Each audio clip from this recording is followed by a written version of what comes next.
ഞങ്ങളും ക്രൂശിക്കപ്പെട്ട ക്രിസ്തുവിനെ പ്രസംഗിക്കുന്നു.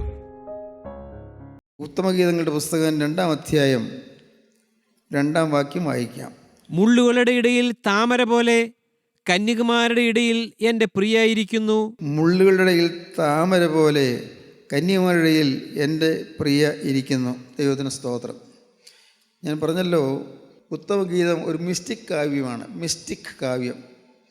മിസ്റ്റിസം എന്താണെന്നും ഒരുപക്ഷെ സാഹിത്യം അറിയാൻ വയ്യാത്തവർക്ക് പിടികിട്ടുകയില്ല. സാഹിത്യത്തിൽ പലതരത്തിലുള്ളതായ പ്രസ്ഥാനങ്ങളുണ്ട്. മിസ്റ്റിസം, സിംബോളിസം എന്നൊക്കെയുള്ള പേരിൽ അറിയപ്പെടുന്നതായ പല പ്രസ്ഥാനങ്ങൾ. മിസ്റ്റിസം എന്ന് പറഞ്ഞാൽ ദൈവവും മനുഷ്യനും തമ്മിലുള്ളതായ ബന്ധത്തെ ഒരു രൂപകാത്മകമായ രീതിയിൽ പ്രദർശിപ്പിക്കുന്നതായ ഒരു സമ്പ്രദായമാണ് മിസ്റ്റിസം എന്ന് പറയുന്നത്. അതിന് പണ്ഡിതന്മാർ പറയുന്നത് പരമാത്മാവും ജീവാത്മാവും തമ്മിലുള്ള ബന്ധം. പരമാത്മാവ് ദൈവത്തിൻ്റെ ആത്മാവ്, ജീവാത്മാവ് മനുഷ്യൻ്റെ ആത്മാവ്. പരമാത്മാവും ജീവാത്മാവും തമ്മിലുള്ള ബന്ധത്തെ ചിത്രീകരിക്കുന്നതാണ് മിസ്റ്റിക് കാവ്യം എന്ന് പറയുന്നത്. അത് പഴയകാലം മുതലേ നമ്മുടെ ഭാരതത്തിൽ ധാരാളം മിസ്റ്റിക് കാവ്യങ്ങളുണ്ടായിരുന്നു.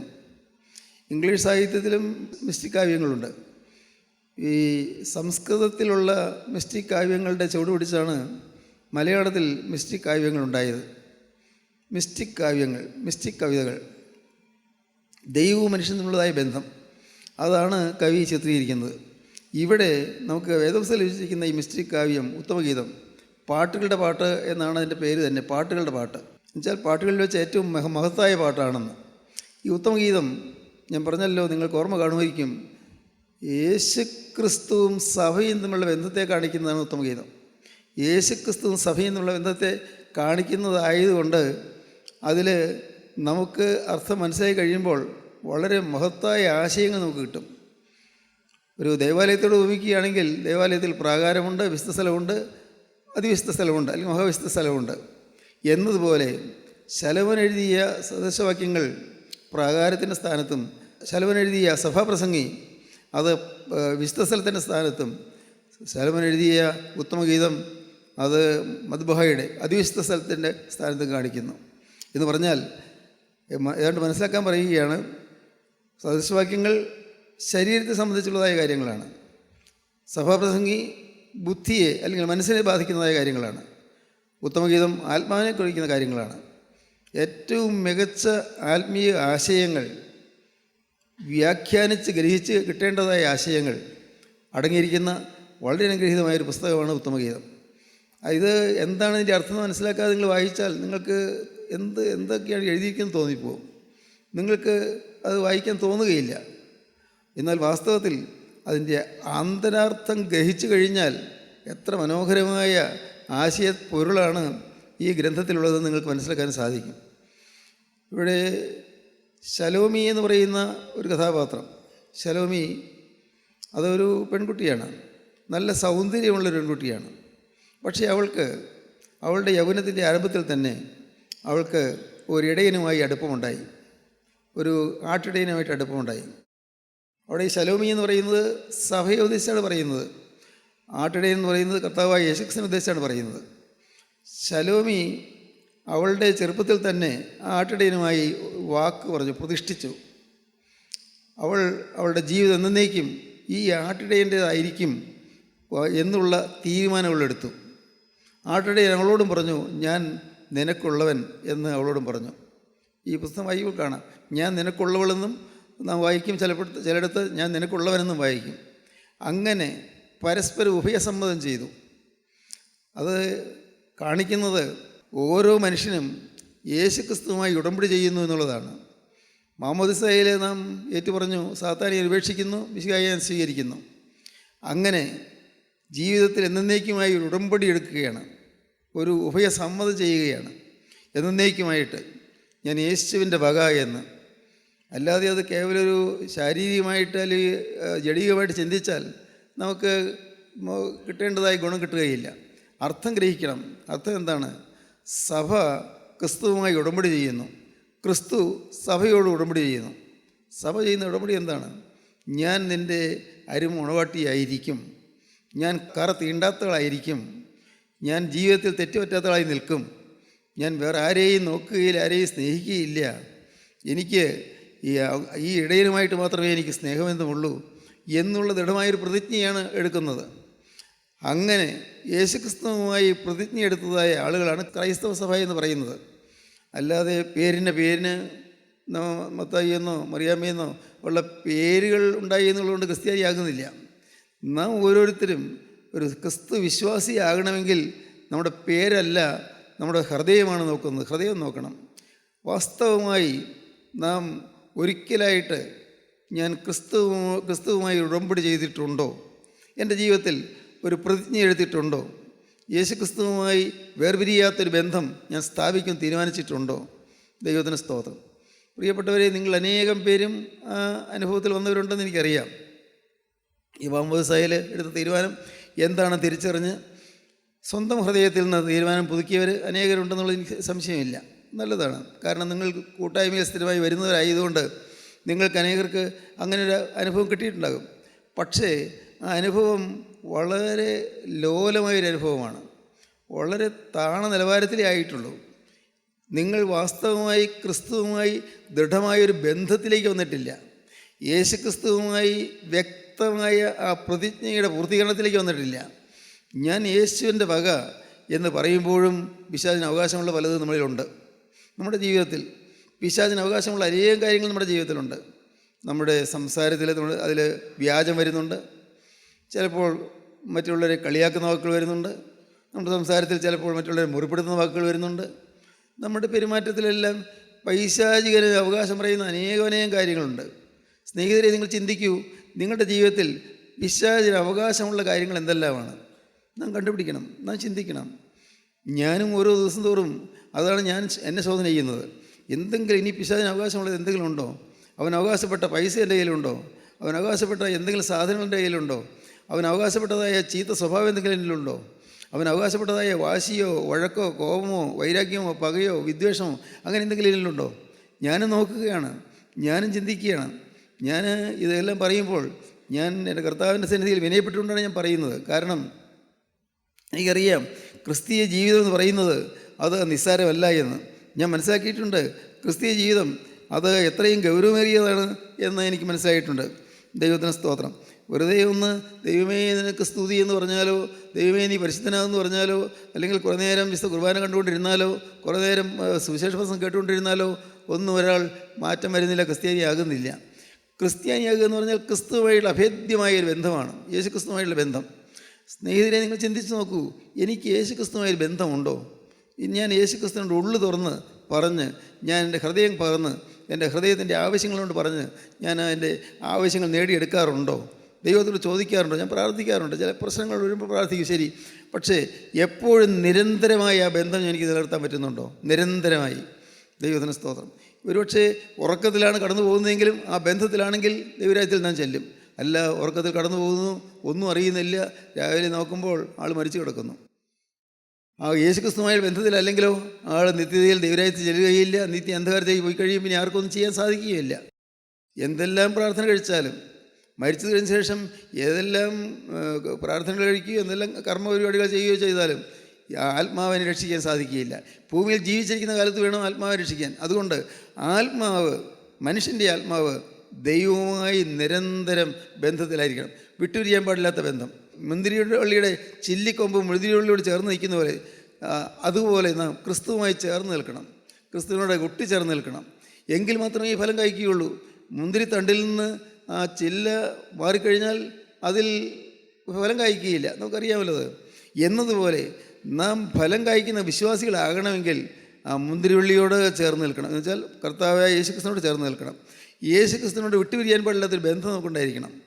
ഏത് സമയത്താണെങ്കിലും, എപ്പോഴാണെങ്കിലും, ഏത് പ്രശ്നം വരുമ്പോഴാണെങ്കിലും യേശുക്രിസ്തുവിന് മുന്നിൽ നിൽക്കണം. നമ്മുടെ കാര്യത്തിൽ യേശുക്രിസ്തു ഇടപെടണം, ക്രിസ്തുവിനോട് ചേർന്ന് നിൽക്കണം. നമ്മുടെ ഹൃദയത്തെ മഥിക്കുന്ന പ്രശ്നങ്ങൾ വരും, ശരീരത്തിൽ രോഗങ്ങൾ വരും, ആകുലങ്ങളും ആവശ്യങ്ങളും വരും, പ്രയാസങ്ങളും വലിയ വലിയ പ്രതിസന്ധികളും വരും. അപ്പോഴെല്ലാം യേശുവിൻ്റെ അരികത്തുണ്ട് എന്നുള്ളൊരു ബോധ്യവും ഉറപ്പും നമുക്കുണ്ടെങ്കിൽ നാം ഭാഗ്യശാലികളായി. ആ ഉറപ്പ് കിട്ടണം. എങ്ങനെ ഉറപ്പ് കിട്ടും? എൻ്റെ ജീവിതത്തിൽ യേശു പ്രസാദിക്കാത്ത എന്തെല്ലാം ഉണ്ടെന്ന് ഞാൻ കാണണം. എന്തെല്ലാമാണ് എൻ്റെ ജീവിതത്തിൽ യേശു പ്രസാദിക്കാത്തതായിട്ടുള്ളത്? പിശാച് അവകാശം പറയുന്നത് എന്തെല്ലാം ഉണ്ട്? നോക്കുമ്പോൾ അനേകം കാര്യങ്ങൾ നമുക്ക് പറയാൻ സാധിക്കും, അനേകം കാര്യങ്ങൾ നമുക്ക് കാണാൻ സാധിക്കും. നമ്മുടെ അഹങ്കാരം, നമ്മുടെ സ്വാർത്ഥത, നമ്മുടെ ദ്രവ്യാഗ്രഹം, നമ്മുടെ സ്വന്തം തന്നിഷ്ടങ്ങൾ ചിലത് എന്ന് വേണ്ട എന്തെല്ലാം ഇതെല്ലാം യേശുക്രിസ്തുവിൻ്റെ സ്വഭാവത്തോട് വിരുദ്ധമായിട്ടുള്ളതാണ്. എപ്പോഴും നാം ആഗ്രഹിക്കേണ്ടത് എൻ്റെ അരിമണവളനായ യേശുവിൻ്റെ ആ ഭാവത്തിനൊത്ത ഭാവം എനിക്ക് വേണമെന്നാണ്. അതാണ് ആഗ്രഹിക്കേണ്ടത്. യേശുവിൻ്റെ മനസ്സെനിക്ക് വേണം, യേശുവിൻ്റെ ഹൃദയം എനിക്ക് വേണം, യേശുവിൻ്റെ മനസ്സ് വേണം. ഈ ഒരു ദാഹം വരുമ്പോഴാണ് ക്രിസ്തുവായിട്ടുള്ള ബന്ധത്തിൽ നമുക്ക് നിൽക്കാൻ പറ്റുന്നത്. ആ ദാഹത്തോടുകൂടി നാം ജീവിക്കുമ്പോൾ നമ്മുടെ ജീവിതം പ്രകാശഭാസുരമായിരിക്കും, അനുഗ്രഹീതമായിരിക്കും. നമ്മുടെ ജീവിതത്തിൽ പ്രശ്നങ്ങൾ വരുമ്പോഴും നാം തളരുകയില്ല. പ്രശ്നങ്ങളുണ്ട്, അതിന് പരിഹാരം എൻ്റെ കർത്താവ് തരും. പരിഹാരം കിട്ടേണ്ടതുപോലെ കർത്താവ് തരും. പ്രതിസന്ധികളുണ്ട്, കർത്താവ് അതിന് പരിഹാരം തരും. എല്ലാ രോഗങ്ങളുണ്ട്, എനിക്ക് സൗഖ്യം ആവശ്യമാണെങ്കിൽ കർത്താവ് തരും. കർത്താവ് ശക്തനാണ്.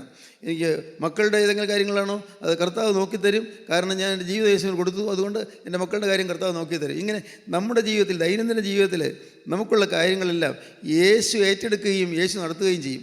എന്തൊരു ഭാഗ്യകരമായ അനുഭവമാണ്. യേശു അതെല്ലാം ഏറ്റെടുക്കുന്നു. നമ്മുടെ പ്രയാസങ്ങളിൽ യേശു ഏറ്റെടുക്കുന്നു. നമ്മുടെ ഉള്ളിലെ വേദനാ വിഷയങ്ങൾ യേശുവിൻ്റെ കാര്യമായി മാറുന്നു. നമ്മുടെ ജീവിതത്തിലെ വഴിമധ്യത്തിലുള്ളതായ പ്രതിബന്ധങ്ങൾ, തടസ്സങ്ങൾ, അത് യേശുവിൻ്റെ കാര്യമായി മാറുന്നു. യേശു അതെല്ലാം ഏറ്റെടുക്കുന്നു. എനിക്കറിയാം, നിങ്ങൾ അനേകം പേര് വലഞ്ഞ് വിഷമിച്ച് വന്നിരിക്കുന്നവരാണ്, ഭാരപ്പെടുന്നവരാണ്. തീർച്ചയായിട്ടും അതെ. അനേകം പേർക്ക് ഉള്ളിൽ താങ്ങാനാവാത്ത ചുമടുകളുണ്ട്, ചുമടെടുക്കാൻ വയ്യ, വലിയ ചുമടാണ്, ഹൃദയം നിറയെ ചുമടാണ്, വലിയ ഭാരം. ഉറങ്ങാൻ കിടക്കുമ്പോഴും ഈ ഭാരം ഹൃദയത്തിൽ ഇങ്ങനെ പൊന്തിക്കൊണ്ടിരിക്കും. മനസ്സിലൊരു വിങ്ങൽ വന്നുകൊണ്ടിരിക്കും. മനസ്സിലൊരു നിരാശ പോലെയോ വരും. ചിലപ്പോൾ നിങ്ങൾക്ക് നെടുവീർപ്പ് വരും. ചിലപ്പോൾ ഇതൊന്നുമില്ലാതെ നിങ്ങൾ നിശ്ചലരായി കിടക്കുകയായിരിക്കും. പക്ഷേ സമാധാനം ഉണ്ടായിരിക്കുകയില്ല. സമാധാനം മനുഷ്യർക്ക് നഷ്ടപ്പെട്ടിരിക്കുകയാണ്. എല്ലാ മനുഷ്യർക്കും സമാധാനമില്ല. ഓരോ കാര്യങ്ങൾ, ജീവിതത്തിലെ ഓരോരോ കാര്യങ്ങൾ എല്ലാം പ്രതിസന്ധികൾ സൃഷ്ടിക്കുന്നതാണ്, എല്ലാം ദുരിതങ്ങൾ സൃഷ്ടിക്കുന്നതാണ്. എന്നാൽ ഈ ജീവിതത്തിൽ നമുക്ക് സമാധാനം ലഭിക്കണമെങ്കിൽ ഒരേ ഒരു പോംവഴി മാത്രമേ ഉള്ളൂ. അരുമണവാളനായ യേശുവിനുള്ളതായ ബന്ധം. അപ്പോൾ കിട്ടും. ഭാര്യയുടെ കാര്യം ഭർത്താവ് നോക്കുന്നെന്ന് പറയുന്നത് പോലെ, മണവാട്ടിയുടെ കാര്യം മണവാളൻ അന്വേഷിക്കുന്നു പറയുന്നത് പോലെ, യേശുക്രിസ്തു നമ്മുടെ കാര്യങ്ങൾ ഏറ്റെടുക്കുക. എല്ലാം നമ്മുടെ കാര്യങ്ങൾ, നമ്മുടെ ആശകൾ, നമ്മുടെ ആഗ്രഹങ്ങൾ, നമ്മുടെ ഹൃദയത്തിലെ നിർണയങ്ങൾ എല്ലാം യേശു ഏറ്റെടുക്കും. നമുക്കുള്ളതായ പ്രതീക്ഷകൾ എല്ലാം യേശു ഏറ്റെടുക്കും. നമുക്കുള്ളതായ ആഗ്രഹങ്ങൾ എല്ലാം യേശു ഏറ്റെടുക്കും. ദൈവത്തിന് സ്തോത്രം. പ്രിയപ്പെട്ടവരെ, നമുക്ക് ആഗ്രഹങ്ങൾ വലുതുണ്ട്. ചില പ്രയാസങ്ങൾ മാറിക്കിട്ടണമെന്ന് ആഗ്രഹമുണ്ട്, സമാധാനം കിട്ടണമെന്ന് ആഗ്രഹമുണ്ട്. പക്ഷേ ഇതെല്ലാം യേശു ഏറ്റെടുക്കുമെന്ന് ഞാൻ പറഞ്ഞത്. നിങ്ങൾ വിശ്വസിക്കുക, യേശുവിനെ വിശ്വസിക്കുക. യേശു ജീവിക്കുന്നു. ദൈവത്തിന് സ്തോത്രം. ഇന്ന് ഇത് കേട്ടുകൊണ്ടിരിക്കുമ്പോഴും ഞാൻ നിങ്ങളുടെ സ്നേഹത്തോടെ പറയട്ടെ, നിങ്ങൾ വന്നത് അറിഞ്ഞുകൊണ്ട്, നിങ്ങളെ കണ്ട് നിങ്ങളോട് സംസാരിക്കുവാനും യേശു വന്നിട്ടുണ്ട്. നിങ്ങൾ കാണുന്നത് ഇവിടെ ഒരു യോഗം നടക്കുന്നു, ഇവിടെ ഒരാൾ നിന്ന് വചനം പറയുന്നു, അതല്ല. നിങ്ങൾ നോക്കൂ, ഹൃദയത്തിൽ നിങ്ങൾ ചിന്തിച്ചുകൊണ്ട് നോക്കൂ, കാണാം യേശുവിൻ്റെ അരികത്ത് നിൽക്കുന്നത്. കാരണം ഈ വചനം നിങ്ങളുടെ ഹൃദയത്തിൽ കിടക്കുമ്പോൾ ചിലർക്ക് ആശ്വാസം കിട്ടുന്നു. എങ്ങനെ ആശ്വാസം കിട്ടുന്നു? ഈ വചനം നിങ്ങൾ ഹൃദയത്തിൽ കിടക്കുമ്പോഴേക്കും ഉള്ളിൽ ഒരു തീ പോലെ ഒരു ചൂട് അനുഭവപ്പെടുന്നു. വചനം കിട്ടുമ്പോൾ ഏതോ ഒരു ആശ്വാസങ്ങൾ കിട്ടുന്നു. എന്തുകൊണ്ട് കിട്ടുന്നു? ക്രിസ്തു വന്നിരിക്കുന്നു. മനുഷ്യർക്ക് ആശ്വാസം തരാൻ സാധിക്കുകയില്ല. ക്രിസ്തു വന്ന് നിൽക്കുന്നു. ദൈവത്തിന് സ്തോത്രം. എൻ്റെ ജീവിതത്തിൽ ഞാൻ അനുഭവിക്കുന്ന വലിയൊരു യാഥാർത്ഥ്യം അതാണ്. ഏതൊരു കാര്യം വന്നാലും ക്രിസ്തു എൻ്റെ കാര്യം ഏറ്റെടുക്കുന്നുള്ള ഒരു ഉറപ്പെനിക്ക് കിട്ടിയിരിക്കുന്നു. എൻ്റെ കാര്യങ്ങൾ ക്രിസ്തു നോക്കുന്നുണ്ട്, എന്നെ കർത്താവ് നടത്തുന്നുണ്ട്. ഈ ഒരു ഉറപ്പെനിക്ക് കിട്ടിയിരിക്കുന്നു. അതുകൊണ്ട് ഞാൻ തികഞ്ഞവനായില്ല. പക്ഷേ എനിക്കറിയാം, യേശു ക്രിസ്തുവിന് പ്രസാദകരമല്ലാത്ത ഒന്നും എൻ്റെ ജീവിതത്തിൽ വരികയില്ലെന്നുള്ള തീരുമാനിക്കുന്നുണ്ട്. അതുകൊണ്ട് എനിക്ക് സമാധാനമുണ്ട്, എനിക്ക് സന്തോഷമുണ്ട്. ദൈവത്തിന് സ്തോത്രം. പ്രിയപ്പെട്ടവരെ, ഞാൻ പറയട്ടെ, നിങ്ങളുടെ ജീവിതത്തിൽ നിങ്ങൾ ഈ ക്രിസ്തു എന്ന മണവാളനുമായുള്ള ബന്ധത്തിലേക്ക് വരണം. പക്ഷേ ഈ മണവാട്ടി അവളുടെ കുറിച്ച് വേദവസ്തം പറയുന്നു, അവൾ മുള്ളുകളുടെ ഇടയിൽ താമര പോലെ കന്യകമാരുടെ ഇടയിൽ എൻ്റെ പ്രിയയിരിക്കുന്നു. ശലോമി എന്ന് പറയുന്ന പെൺകുട്ടി, അവൾ ശലോമോൻ രാജാവിൻ്റെ കൊട്ടാരത്തിൽ പ്രത്യേകങ്ങളെ പാർപ്പിച്ചിരിക്കുകയാണ്. ശലോമോൻ രാജാവ് അവളെ വിവാഹം കഴിക്കാൻ ആഗ്രഹിച്ചു. അവൾ സുന്ദരിയാണ്, എല്ലാ വിധത്തിലും അവൾ തനിക്ക് യോഗ്യയായ ഭാര്യയായിരിക്കും എന്ന് ശലോമോൻ തീരുമാനിച്ചു. പക്ഷേ അവൾക്കതിന് സമ്മതമായില്ല. ശലോമോൻ ആഗ്രഹിച്ചു ശലോമിയെ സ്വന്തമാക്കാൻ, പക്ഷേ ശലോമിക്ക് സമ്മതമല്ല. എന്താണ് കാരണം? ഈ ലോകത്തിൻ്റെ ധനമോ പ്രതാപമോ മഹിമയോ എന്തെല്ലാം ഉണ്ടെങ്കിലും അതൊന്നും ഒരു വിശ്വാസിയെ വശീകരിക്കാൻ സാധിക്കുകയില്ല, വിശ്വാസിയെ വശീകരിക്കുകയില്ല. എന്തെല്ലാം ഉണ്ടെങ്കിലും, എന്തെല്ലാം വലിയ ധനസമൃദ്ധി തരാമെന്ന് പറഞ്ഞാലും ഒരു വിശ്വാസിയുടെ ഹൃദയം ഇളകുകയില്ല. ദൈവത്തിൽ ആശ്രയിച്ചിരിക്കുന്ന ഒരു ദൈവവേദന ഹൃദയത്തിൽ ഏതെല്ലാം പ്രതാപങ്ങൾ തരാമെന്ന് പറഞ്ഞാലും, ഏതെല്ലാം ഭൗമിക മഹത്വങ്ങൾ തരാമെന്ന് പറഞ്ഞാലും, ഏതെല്ലാം ഭൗതികമായ ഉല്ലാസങ്ങൾ തരാമെന്ന് പറഞ്ഞാലും, ഒരു വിശ്വാസിയുടെ ഹൃദയത്തിൽ ഒരു തെല്ലും അല്പം പോലും അതിലേക്ക് ചായ വരികയില്ല. ശലോമി പറഞ്ഞു, ഞാൻ എൻ്റെ ഹൃദയം ഒരാൾ കൊടുത്തുപോയി, ഇടയിന് കൊടുത്തുപോയി, ഇനി അതിൽ നിന്ന് ഞാൻ പിന്മാറുകയില്ല. എൻ്റെ ഹൃദയത്തിൽ ഒരാളെ ഞാൻ സ്വീകരിച്ചു കഴിഞ്ഞു, ഇനി അതിൽ നിന്ന് ഞാൻ പിന്മാറുകയില്ല. ഒരാളുമായി ഉടമ്പടി ചെയ്തു പോയി, ഞാൻ ഒരാളുമായി പ്രതിജ്ഞ ചെയ്തു പോയി, മാറുകയില്ല. ദൈവത്തിന് സ്തോത്രം. ശലോമോൻ രാജാവ് അവളെ വശീകരിക്കാനായിട്ട് ഏതാനും യെരൂശലേം പുത്രിമാരെ, സുന്ദരിമാരായ യെരൂശലേം കന്യകമാരെയാക്കി ശലോമോൻ്റെ ഒരു പ്രത്യേക കൊട്ടാരം പണിത് ആ കൊട്ടാരത്തിൽ അവളെ താമസിപ്പിച്ചു. ഈ യെരൂശലേം പുത്രിമാർ ചുറ്റും ഇരുന്ന് പാടിക്കൊണ്ടിരിക്കും. അവളോട് ശലോമോൻ്റെ മഹിമകൾ വർണ്ണിച്ച് കേൾപ്പിക്കും, ശലോമോൻ്റെ പ്രതാപം വർണ്ണിച്ച് കേൾപ്പിക്കും, ശലോമോൻ്റെ സൈന്യ സന്നാഹത്തെക്കുറിച്ച് പറഞ്ഞ് കേൾപ്പിക്കും, ശലോമോൻ്റെ ബുദ്ധിസമൃദ്ധിയെക്കുറിച്ച് പറഞ്ഞ് കേൾപ്പിക്കും. ഇങ്ങനെ പാടിക്കൊണ്ടിരിക്കും. ഇങ്ങനെയുള്ള ശലോമോനെ നീ വേണ്ടാന്ന് വെക്കുന്നുവോ എന്ന് അവർ ചോദിക്കും. അപ്പോഴെല്ലാം അവൾ പറയും, ഇല്ല, എൻ്റെ ഹൃദയം ഞാൻ ഒരാൾക്ക് കൊടുത്തുപോയി. വയലിലെ ചെറുമാനുകളാണ്, പേടമാനുകളാണ്, പ്രേമത്തിന് ഇഷ്ടമാകുവോളം അതിന് ഇളക്കരുത്, ഉണർത്തുകയും വരുത് എന്ന് പറഞ്ഞ് അവളുടെ ദൃഢമായ പ്രതിജ്ഞയെ ഉറപ്പിക്കുകയാണ്. ഇത് വിശ്വാസിയുടെ ജീവിതത്തിൽ അതുണ്ടായിരിക്കണം. എന്ത് പ്രലോഭനം വന്നാലും എൻ്റെ യേശുവിനുള്ളതായ സ്നേഹത്തിൽ നിന്ന് ഞാൻ മാറുകയില്ല. അതാണ് അതിൻ്റെ അർത്ഥം. എന്ത് പ്രലോഭനം വന്നാലും, ഏതെല്ലാം തരത്തിലുള്ളതായ പ്രലോഭനം വന്നാലും ഒരു കാരണവശാലും എൻ്റെ യേശുവിൽ നിന്നുള്ളതായ സ്നേഹബന്ധത്തിൽ നിന്ന് ഞാൻ ഒരു ചുവട് മാറുകയില്ല. ദൈവത്തിന് സ്തോത്രം. ഇതാണ് ശലോമിയുടെ തീരുമാനം. നമ്മുടെ തീരുമാനം അതാണ്. നമ്മുടെ തീരുമാനം കർത്താവായ യേശു ക്രിസ്തുവാകുന്ന ആ നല്ല ഇടയനോടുള്ളതായ സ്നേഹബന്ധത്തിൽ നിന്ന് എന്നെ വ്യതിചലിപ്പിക്കാൻ ആർക്കും സാധ്യമല്ല. റോമർക്കെഴുതിയ ലേഖനം 8-ാം അധ്യായത്തിൻ്റെ അവസാന വാക്യങ്ങൾ പറയും, ക്രിസ്തുവിൻ്റെ സ്നേഹത്തിൽ നിന്ന് നമ്മെ വേർതിരിക്കുന്നതാര്. റോമർ 8-ൻ്റെ അവസാനം, ക്രിസ്തുവിൻ്റെ സ്നേഹത്തിൽ നിന്ന് നമ്മെ വേർതിരിക്കുന്നതാര്? കഷ്ടതയോ, സങ്കടമോ, ഉപദ്രവമോ, പട്ടിണിയോ, നഗ്നതയോ, ആപത്തോ, വാളോ. നിൻ്റെ നിമിത്തം ഞങ്ങൾ ഇടപെടാതെ കൊല്ലുന്നു, അറുപ്പാനുള്ള ആടുകളെപ്പോലെ ഞങ്ങൾ എണ്ണുന്നെന്ന് എഴുതിയിരിക്കുന്നുവല്ലോ. നാമോ നമ്മെ സ്നേഹിച്ച മുഖാന്തരം ഇതിലൊക്കെയും പൂർണ്ണ ജയം പ്രാപിച്ചിരിക്കുന്നു. മരണത്തിനോ ജീവനോ, ദൂതന്മാർക്കോ വാഴ്ചകൾക്കോ അധികാരങ്ങൾക്കോ, ഇപ്പോഴുള്ളതിനോ വരുവാനുള്ളതിനോ, മറ്റ് യാതൊരു സൃഷ്ടിക്കോ നമ്മുടെ കർത്താവായ യേശു ക്രിസ്തുവിനുള്ളതായ ദൈവസ്നേഹത്തിൽ നിന്ന് എന്നെ വേർതിരിപ്പാൻ കഴിയുകയില്ല എന്ന് ഞാൻ ഉറച്ചിരിക്കുന്നു. എന്തൊരു ദൃഢമായ പ്രതിജ്ഞയാണത്. നിങ്ങളെ വാക്യം വായിച്ച് ആനന്ദം കൊള്ളണം, ആനന്ദിക്കണം. എന്താണ് വാക്യം? ഒന്നിനും എന്നെ യേശു ക്രിസ്തുവിനുള്ള സ്നേഹത്തിൽ നിന്ന് മാറ്റാൻ സാധിക്കുകയില്ല. എന്തെല്ലാം വന്നാലും, എന്ത് നഷ്ടം വന്നാലും ശരി, എന്ത് ലാഭം വന്നാലും ശരി, എൻ്റെ യേശുവിനുള്ള സ്നേഹത്തിൽ നിന്ന് എന്നെ വേർതിരിപ്പാൻ കഴിയുകയില്ല. എന്തൊരു നിർണയമാണത്. അപ്പോസ്തലനായ പൗലോസ് ശ്രേഷ്ഠനായ അനുഗ്രഹീതനായ ആ വ്യക്തിത്വത്തിൻ്റെ ഹൃദയത്തിൻ്റെ ആഴത്തിലുള്ളതായി തീരുമാനം പറയുന്നത്. എന്ത് സാഹചര്യം വന്നാലും, കഷ്ടം വന്നാലും, ദുരിതം വന്നാലും, പട്ടിണി വന്നാലും, ആപത്ത് വന്നാലും, എന്തെല്ലാം വന്നാലും ഒരിക്കലും എൻ്റെ യേശുക്രിസ്തുവിനുള്ളതായ സ്നേഹത്തിൽ നിന്ന് ഞാൻ വേർപിരിയുകയില്ല. കർത്താവിന് സ്തോത്രം. പ്രിയപ്പെട്ടവരെ, നിങ്ങളിതെല്ലാം കേൾക്കുമ്പോൾ അങ്ങനെ ചില തീരുമാനങ്ങൾ നിങ്ങളുടെ ഹൃദയത്തിൽ ഉരുത്തിരിഞ്ഞ് വരണം. ഹൃദയത്തിൽ ചില തീരുമാനങ്ങൾ വരണം. ഇല്ല, ഒരു കാരണവശാലും ഞാൻ യേശുവിനെ മറക്കുകയില്ല. യേശു പ്രസാദിക്കാത്തതൊന്നും എൻ്റെ ജീവിതത്തിൽ സംഭവിക്കുകയില്ല. യേശുവിനെ വേദനിപ്പിക്കുന്നത് ഒന്നും എൻ്റെ ജീവിതത്തിൽ ഉണ്ടാകുകയില്ല. ഞാൻ യേശുവിൻ്റെ അടിമയാണ്, ഞാൻ യേശുവിൻ്റെ ദാസനാണ്, ഞാൻ യേശുവിൻ്റെ ദാസിയാണ്, ഞാൻ യേശുവിൻ്റെ സ്വന്തമാണ്. എൻ്റെ ജീവിതത്തിൽ യേശുവിനായിട്ട് എൻ്റെ ജീവിതം ഞാൻ കൊടുത്തു കഴിഞ്ഞു. ഇനി ഒരിക്കലും ഞാൻ മാറുകയില്ല. ഒരു ഉറപ്പ് വേണം. ഒന്ന്, ശലോമോൻ ഉണ്ടാക്കിയിരിക്കുന്ന കൊട്ടാരത്തിൽ അവൾ ഏതാണ്ട് ഒരു കാരാഗ്രഹത്തിൽ കിടക്കുന്ന പോലെ അവൾ കിടക്കുകയാണ്. അപ്പോഴാണ് അവൾ കാണുന്നത്, പ്രിയൻ വരുന്നു. പ്രിയമെന്ന് പറയുകയാണ്, ഇടയൻ പറയുകയാണ്, മുള്ളുകളുടെ ഇടയിൽ താമര പോലെ കന്യകമാരുടെ ഇടയിൽ എൻ്റെ പ്രിയയിരിക്കുന്നു. ദൈവത്തിന് സ്തോത്രം.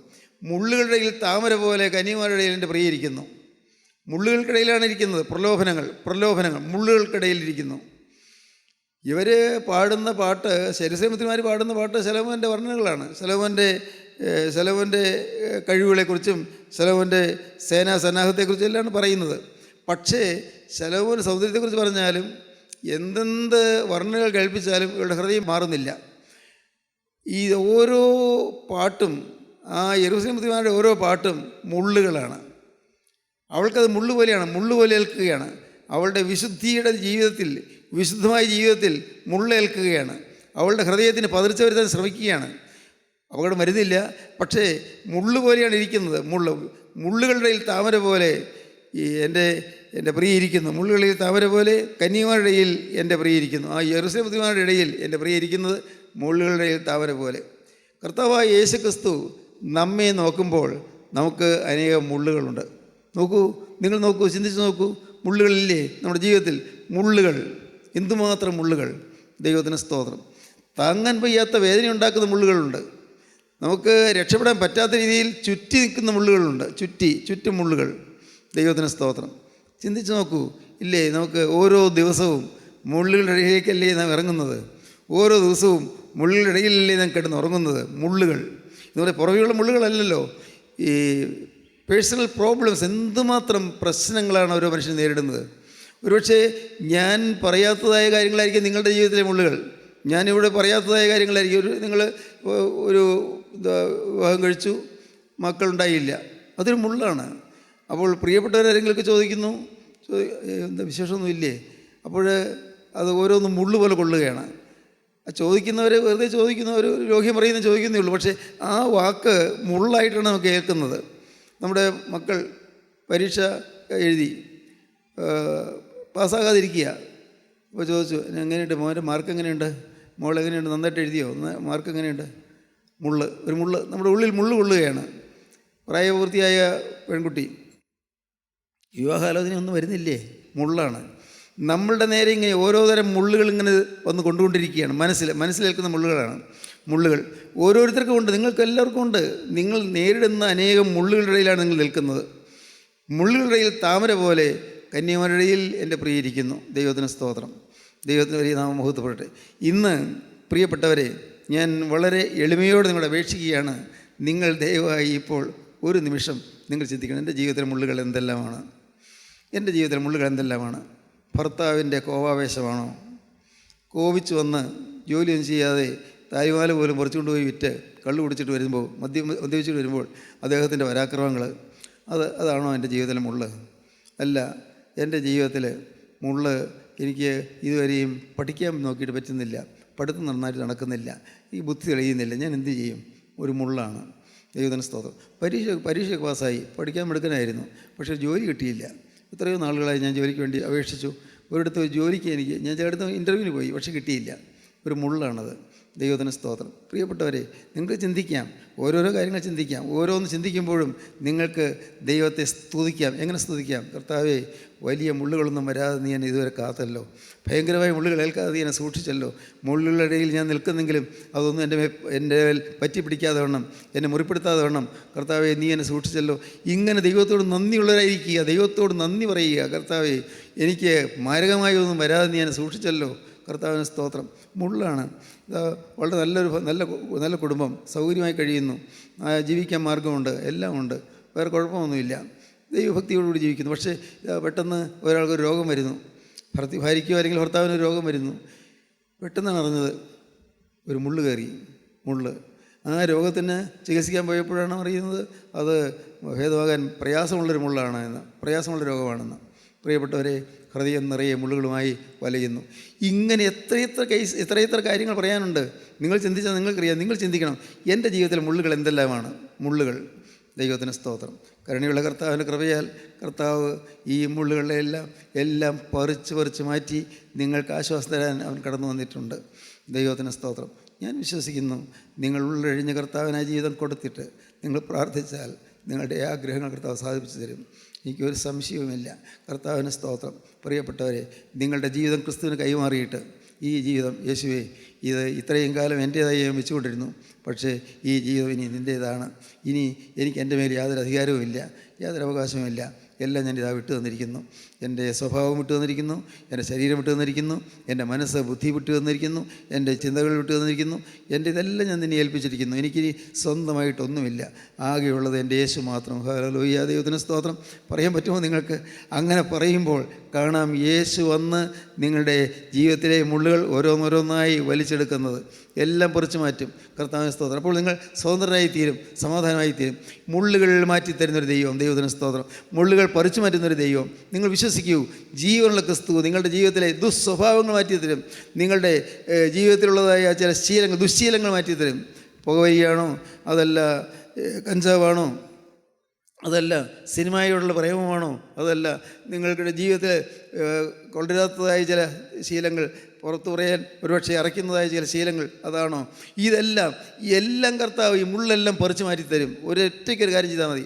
കർത്താവേ, ഞാനും എനിക്കുള്ളതെല്ലാം നിൻ്റേതെന്ന് പറഞ്ഞുകൊള്ളണം. നിങ്ങൾ അങ്ങനെ തീരുമാനിക്കണം. ദൈവത്തിന് സ്തോത്രം. അതാണ് സമർപ്പണം എന്ന് പറയുന്നത്. ഞാനും എനിക്കുള്ളതെല്ലാം എൻ്റെ കർത്താവേ നിൻ്റേത് എൻ്റേതല്ല എന്ന് പറയണം. യേശുവേ, ഞാനും എനിക്കുള്ളതെല്ലാം യേശുവിൻ്റേത്. ഈ ഒരു സമർപ്പണത്തിലേക്ക് വരാൻ പറ്റുമോ നിങ്ങൾക്ക്? കാണാം മുള്ളുകളെല്ലാം പറഞ്ഞു മാറുന്നത്. ദൈവത്തിന് സ്തോത്രം. എല്ലാം മാറിപ്പോകും. യേശുക്രിസ്തു നിങ്ങളുടെ കാര്യം ഏറ്റെടുക്കും. ക്രിസ്തുവിൻ്റെ കരങ്ങളിലാകും നിങ്ങളുടെ ജീവിതം. യേശുക്രിസ്തു യാഥാർത്ഥ്യമാണ് പ്രിയപ്പെട്ടവരെ. യേശുക്രിസ്തു സത്യമായി നമ്മുടെ മധ്യത്തിലുണ്ട്. യേശുക്രിസ്തു നമ്മളെ കാണുന്നുണ്ട്. യേശുക്രിസ്തു നമ്മെ സ്നേഹിക്കുന്നുണ്ട്. നിങ്ങൾ വിശ്വസിക്കൂ. യേശുക്രിസ്തുവിൻ്റെ കരങ്ങളിലേക്ക് ജീവിതം കൊച്ചു കൊടുത്താൽ സുഭദ്രമാണ്, അത് സുരക്ഷിതമാണ്. വിശ്വസിക്കുക, ക്രിസ്തുവിൻ്റെ കരങ്ങളിലേക്ക് കൊടുക്കുക. നിങ്ങൾ ഏത് സമുദായത്തിലുള്ളവരാണെങ്കിലും ശരി, ഏത് സഭയിലുള്ളവരാണെങ്കിലും ശരി, അല്ല ഏത് മതത്തിലുള്ളവരാണെങ്കിലും ശരി, പ്രിയപ്പെട്ടവരെ, ഞങ്ങൾ ഒരിക്കലും നിങ്ങളോട് മതം മാറാൻ പറയുകയില്ല, സഭ മാറാൻ പറയുകയില്ല. സഭയും സമുദായവും മതവും ഒന്നുമല്ല മാറേണ്ടത് ഈ ഹൃദയമാണ്. മുള്ളു പറിച്ചു മാറ്റുന്ന ക്രിസ്തു ഈ ഹൃദയത്തിൽ വരണം. ദൈവത്തിന് സ്തോത്രം. മുള്ളുകൾ മാറ്റിത്തരുന്ന, പ്രതിസന്ധികൾ മാറ്റിത്തരുന്ന, ദുർഘടങ്ങൾ മാറ്റിത്തരുന്ന, ജീവിതത്തിലെ യാതനകൾ മാറ്റിത്തരുന്ന, ജീവിതത്തിലെ വേദനകൾ മാറ്റിത്തരുന്ന, ജീവിതത്തിലെ യാതനകൾ മാറ്റിത്തരുന്ന ക്രിസ്തു ഹൃദയത്തിലേക്ക് വരണം. അപ്പോഴാണ് നമ്മുടെ ജീവിതം ധന്യമാകുന്നത്, ജീവിതം അനുഗ്രഹീതമായി തീരുന്നത്. എന്നും കേൾക്കുന്നതുകൊണ്ട് നിങ്ങൾക്ക് ഒരുപക്ഷെ കാര്യം മനസ്സിലാകുമെങ്കിലും നിങ്ങൾക്ക് അനുഭവിക്കാൻ പറ്റുന്നില്ല. എന്നും കേൾക്കുന്നതല്ലേ എന്ന് നിങ്ങൾക്ക് തോന്നും. പ്രിയപ്പെട്ടവരെ, നിങ്ങൾ വിശ്വസിക്കൂ. യേശുക്രിസ്തു ഇതാ നിങ്ങളുടെ അരികത്തേക്ക് വന്നിരിക്കുകയാണ്. കർത്താവ് പറയും, കർത്താവേ, എൻ്റെ ജീവിതത്തിലെ മുള്ളുകൾ ഇന്ന് പറിച്ചു മാറ്റി തരണമേ. എൻ്റെ ജീവിതത്തിലെ മുള്ളുകളെ നീ മാറ്റി തരണമേ. എൻ്റെ ജീവിതത്തിൽ, എൻ്റെ ശരീരത്തിലോ എൻ്റെ മനസ്സിലോ എൻ്റെ ആത്മാവിനോ ഉള്ള എല്ലാ മുള്ളുകളെയും നീ മാറ്റി ഇന്ന് എനിക്ക് സ്വാതന്ത്ര്യം തരണമേ. നിങ്ങൾ പ്രാർത്ഥിക്കൂ, കർത്താവിൻ്റെ കരങ്ങളിലേക്ക് കൊടുക്കൂ. കാരുണ്യവാനായ ഞങ്ങളുടെ സ്വർഗീയ പിതാവേ, ഈ മനോഹരമായ സമയത്തിനായി ഞങ്ങൾ നിന്നെ സ്തുതിക്കുന്നു, ഞങ്ങൾ നിന്നെ സ്തോത്രം ചെയ്യുന്നു. ഞങ്ങളുടെ മുള്ളു മാറ്റുവാൻ ശിരസിൽ മുള്ളുടിയേറ്റവനെ ഇന്ന് ഞങ്ങൾ രക്ഷിക്കണമേ നിങ്ങൾ യാചിക്കുന്നു. ഇന്ന് ഈ വചനം കേട്ട് എല്ലാവരെയും തഴുകണമേ, എല്ലാവരെയും തലോടണമേ, ആകുലങ്ങൾ മാറ്റി കൊടുക്കണമേ, ഭാരങ്ങൾ അകറ്റി കൊടുക്കണമേ, എല്ലാ നന്മകളാൽ നിറയ്ക്കണം. ഇവിടുത്തെ രണ്ടാമത്തവരിന് വേണ്ടി ഒരുക്കണമേ.